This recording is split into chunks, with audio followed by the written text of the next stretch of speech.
তোমার কি মনে হয় যে এই যে পরিবর্তন, যে পরিবর্তনের জন্যে মানুষ ভোটটা দিয়েছে, এই পরিবর্তনটা তারকেশ্বরে হোক বা এন্টায়ার বিজেপি এন্টায়ার বেঙ্গল হোক, ধরে রাখতে পারবে?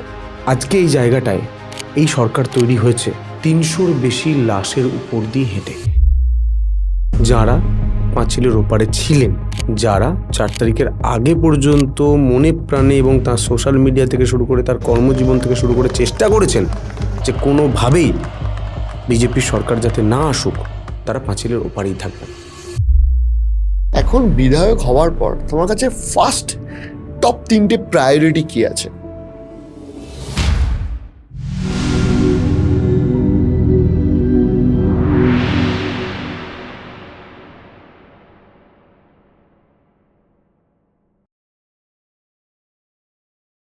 একটা নতুন পলিটিক্যাল লাইফ। আমি নতুন এই কারণেই বলছি যে তোমার ক্ষেত্রে ব্যাপারটা ওই ভিনি ডিসির মতো হয়ে গেছে, যে এলাম, দেখলাম আর জয় করলাম, সেরকম। সো ম্যাটারটা হচ্ছে যে আমি জিজ্ঞেস করছি যে ধরো রাজনীতিতে আসা, জেতা এবং বিধায়ক হওয়া, এখন বিধায়ক হওয়ার পর তোমার কাছে ফার্স্ট টপ 3টে প্রায়োরিটি কি আছে? তারকেশ্বর বিধানসভার মধ্যে হাসপাতাল, স্বাস্থ্য পরিষেবা ঠিক করা। তারকেশ্বরের মানুষ এবং শহরাঞ্চল তারকেশ্বর পুরসভার মানুষ যে সমস্যাটা সব থেকে বেশি ভোগে সেটা হচ্ছে রেল ক্রসিং, রেল গেট।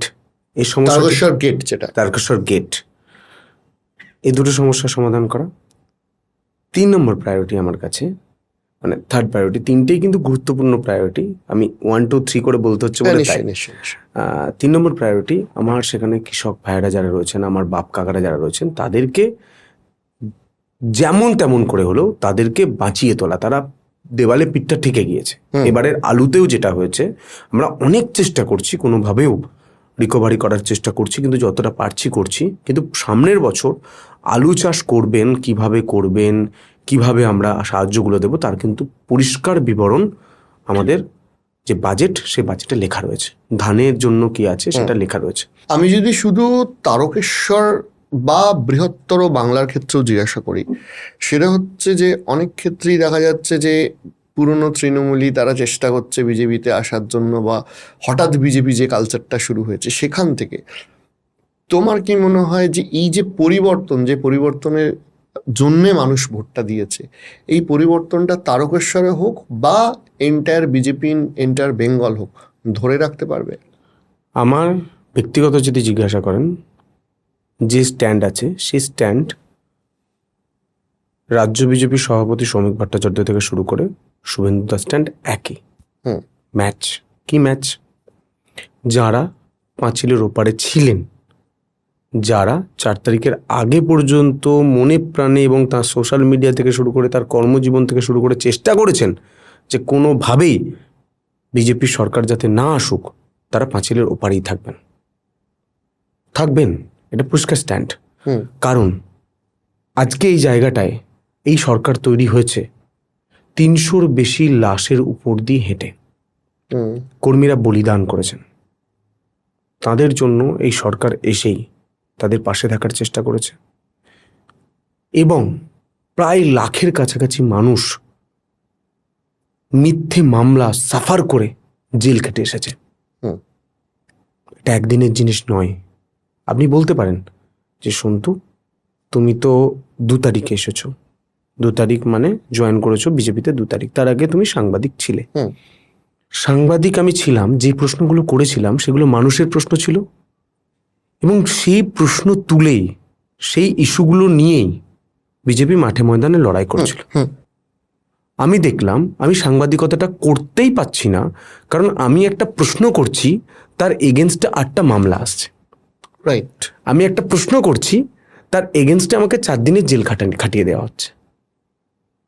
আমি কোনো দিন যে কাজে যুক্ত নয়, আমাকে কালি লাগানোর জন্য আপনি ভুল মামলা দিয়ে, মহিলাগঠিত মামলা দিয়ে আমাকে রং লাগানোর চেষ্টা করছেন, কালিমালিপ্ত করার চেষ্টা করছেন, এটা খুব অন্যায়। শুধু আমার ক্ষেত্রে নয়, এই রাজ্যে প্রচুর সংবাদ মাধ্যমের কর্মী ভাইদের সঙ্গে, এমনকি টপ বস বিভিন্ন চ্যানেলে টপ জায়গায় বসে আছেন, তাদের বিরুদ্ধেও যেভাবে মামলা সাজানো হয়েছিল, গামলা মামলা, এটা অন্যায়। আমার কাছে দুটো রাস্তা ছিল, হয় আমি এই মামলাগুলো নিয়ে সাংবাদিকতা, দেখুন আমি যখন আসছি তখন কিন্তু এটা ভেবে আসিনি যে সরকার আসবে, আমি বিধায়ক হব, এই হব ওই হব। আমার কাছে একটাই অপশন ছিল যে আমি মামলা দিয়ে ক্যারি ফরওয়ার্ড করে সাংবাদিকতাটা কি করতে পারছি। আমাকে প্রশ্ন করা হয়েছিল যে না, আমাকে বলা হয়েছিল যদি এই পরিবেশের পরিবর্তন চান, বাকি সংবাদ মাধ্যমের কর্মীরা যাতে সুরক্ষিত থাকে এটা চান, তাহলে আপনাকে এসে নোংরাটা পরিষ্কার করতে হবে। আপনি কি বলছেন বলুন। বলেছেন আমি রাজি আছি, আমার 7-5 কি আছে, সামনে কি আছে আমি ভেবে না বলে।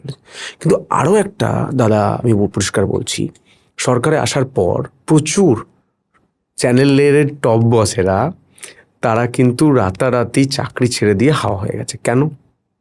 কারণ তারা সেই চেয়ারটার মর্যাদা রাখেনি। আমি চেয়ারটার মর্যাদা রাখার জন্যই বুমটা নামিয়ে চেয়ারটা ছেড়ে দিয়ে রাস্তায় খালি পায়ে এসে আমি কিন্তু সব কিছু ছেড়ে দিয়ে এসে আমি কিন্তু পথ চলাটা শুরু করেছিলাম। এই ধকটা আমি রেখেছি। কিন্তু অনেকেই কি করেছে, চেয়ারও থাকুক, বুমও থাকুক, রাজ্যসভাও থাকুক, আমি আগের যে সিএম ছিলেন ওনার পাশে পাশে ঘুরতে পাই, সমস্ত সুযোগ সুবিধা নিই, স্ক্যাম করি, অথচ আমি সাংবাদিক বলি। এটা তো সব থেকে বড় অন্যায়। সেই অন্যায়টা আমি করিনি। আমাকে বলা হয়েছে পরিষ্কার কথা, যে তুমি কি চাইছো? তাহলে আমি চাইছি যাতে প্রতিটা সংবাদ মাধ্যমের কর্মী মাথা উঁচু করে বাঁচতে পারে, তাদের জন্য যা করতে হবে তাই করব। আমি তো কেউ গণককার ছিল না, কেউ যতই যে যাই বলুক, কেউ তো জ্যোতিষ নয়। Politics is all about risk. হ্যাঁ, রিস্ক হ্যাঁ তো রিস্ক হ্যাঁ। ওখানে কেউ 100% বলতে পারতো না যে বিজেপি আসবে বা তৃণমূলই থাকবে।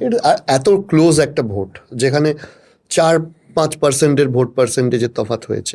আমি এটা ভেবে এসেছি যে আমি সংবাদ মাধ্যমের কর্মী হিসাবে কেস খাচ্ছি, প্রশ্ন করছি। আমি যদি একটা বড় কাজ করতে পারি, আমি শুধু আমার চ্যানেল বা আমি খবরটা করতে পারছি, আমি যদি এদেরকে প্রোটেকশন দিতে পারি, সরকার এলো না, সেই তো আমি কেস খাবো। এখানে খাচ্ছিলাম ওখানে খাবো, লড়াইটা ফোর্ট ফ্রন্টে করতে পারবো। আমি আজ এই জায়গাটায় বসে আছি একটাই কারণ, আমি তো কামারপুকুর থেকে কলকাতা এসেছিলাম পলিটিশিয়ান হওয়ার জন্য নয়, প্রচুর লড়াই করে সংবাদ মাধ্যমের কর্মী হয়েছিলাম। আমাকে সেই সুযোগটা দেওয়া হয়নি যে তুমি ফ্রি অ্যান্ড ফেয়ার প্রশ্নটা করো। সেই পরিবেশটা তৈরি ছিল না। সেই পরিবেশটা আজ এই সরকার, এই রামরাজত্বের সরকার তৈরি করছে। আমি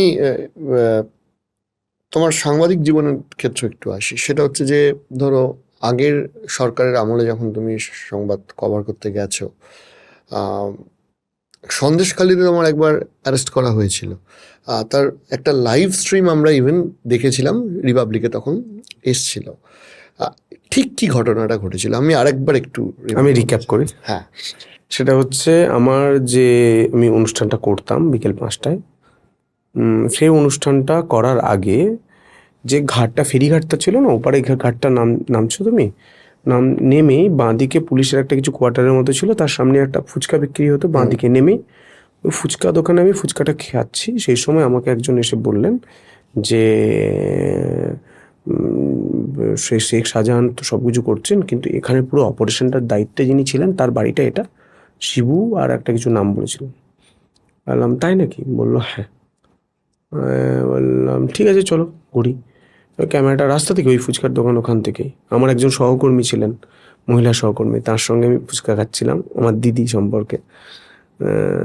তো আমি দিদিকে বললাম যে দিদি তুমি ফুচকা খাও, তুমি কিন্তু বিলটা দিয়ে দিও, আমি গেলাম, আমি এটা করে আসি। বললো হ্যাঁ তোর কিন্তু শো আছে, তুই কিন্তু সময়ে অ্যারেঞ্জ করে নিস। আমি অফিসে ফেরত গেলাম। তো বলে আমি ক্যামেরা অন করলাম, ক্যামেরা অন করে ওখান থেকে হাঁটলাম। আমাদের যেটা রুলস, আমাদের প্রোটোকল থাকে, তো আমি কারোর বাড়িতে ঢুকবো তার আগে থেকে ক্যামেরা তো অন থাকবে, সেটা কোর্টে সাবমিট করাও আছে। ক্যামেরা অন, অডিও আসছে, ওটা পর্যন্ত হ্যাঁ আসছে, যাই হ্যাঁ। হাঁটতে হাঁটতে গেলাম, কলিং বেলের তো কোনো সিস্টেম নেই, এটা তো শহরাঞ্চল নয়, কলকাতা নয়। দরজায় দুমদুম এই যে পাঁচির, ছোট্ট পাঁচি, দরজায় ঠক ঠক ঠক ঠক করলাম, টিনের দরজা। কে? ভেতর থেকে দরজা খোলা কিন্তু। কে? বললাম এই যে আসছি চ্যানেল থেকে, তো একটু কথা ছিল, কথা বলবো। হ্যাঁ বলুন কি বলছেন, আসুন, রেকর্ড আছে। ভেতরে গেলাম, কি বললাম, আপনি অমুক অমুক কে হন? বলছে, উত্তর দিল যে আমার পরিবারের সদস্য। তো আমি বললাম, ওনাদের বিরুদ্ধে এই কমপ্লেন আছে, আপনার চাকরিটা নিয়েও কমপ্লেন আছে, কি বলছেন?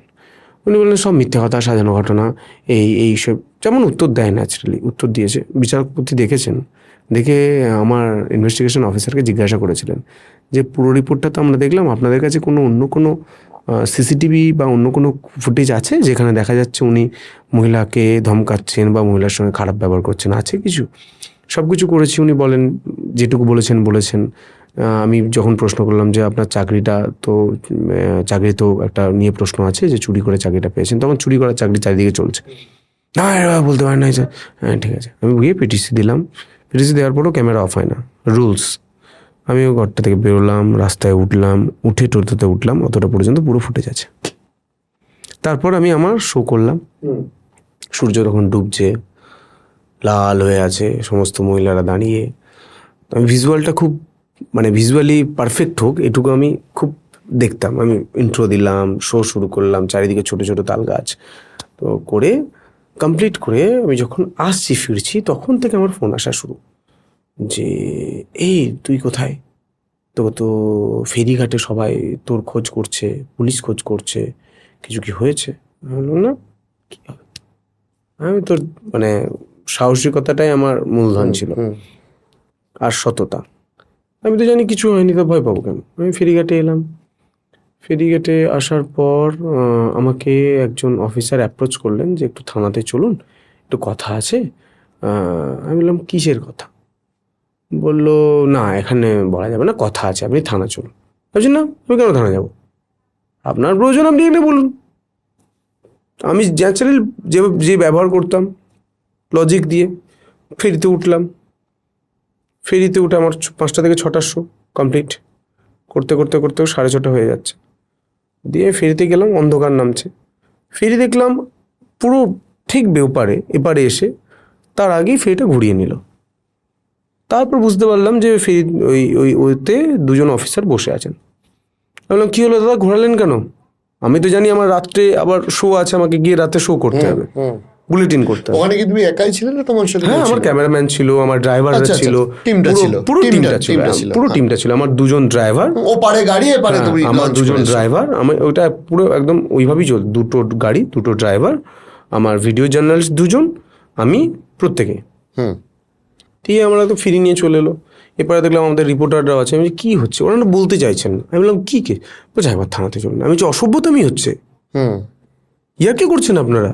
থানাতে চলুন, কি বলার বলুন না। আপনি ফেরিটা ঘুরে নিয়ে চলে এলেন কেন? ওখানকার মানুষও প্রতিবাদ করলেন যে কেন ফেরি ঘুরে নিয়ে যাচ্ছেন। পুলিশ তো কোনো কথাই বলছে না। আসলে এটা তো হারিয়ে ফেলেছিল, এই মেরুদণ্ডটা হারিয়ে ফেলেছিল, তো কথা কি করে বলুন? আমি বলছি, বলুন। দেখছি অফিসাররা একা আসছেন। বললাম, কি হয়েছে বলুন। না, আপনাকে থানায় যেতে হবে। থানায় কি যেতে হবে মানে? মা বাড়ির আবদার নাকি? থানায় কেন যাব? কি হয়েছে সেটা বলুন, কি কেস? কোনো কেস না, একটা বিষয় আছে, একটু কথা বললো। তখন বোধহয় মামলাটা সাজাতে পারেনি। ওকে। দিয়ে ঠিক 7টার আমাদের শো শুরু হচ্ছে। সেই সময় দেখলাম গতি বেড়েছে। অফিস জানে পুরোটা, জানার পর অফিস বললো, লাইভে ঢোকো। সেই কমিউনিকেশন পুরোটা পেয়েছেন। যেমন বলছে, থানা চলুন। আমি যাবো না, আমি তো বাড়ি যাবো, আমার তো কাজ হয়ে গেছে, আমি তো অফিস ফিরবো, আমি তো বাড়ি যাবো। বলুন কি বিষয়?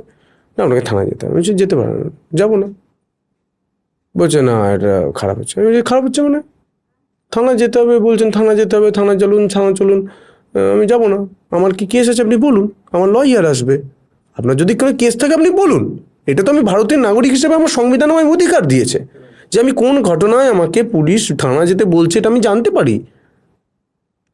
আমি তো টেররিস্ট নয়, আমি জার্নালিস্ট। নিশ্চয়ই। আমি উত্তর দিয়েছিলাম, আমি জার্নালিস্ট, আমি নট এ টেররিস্ট।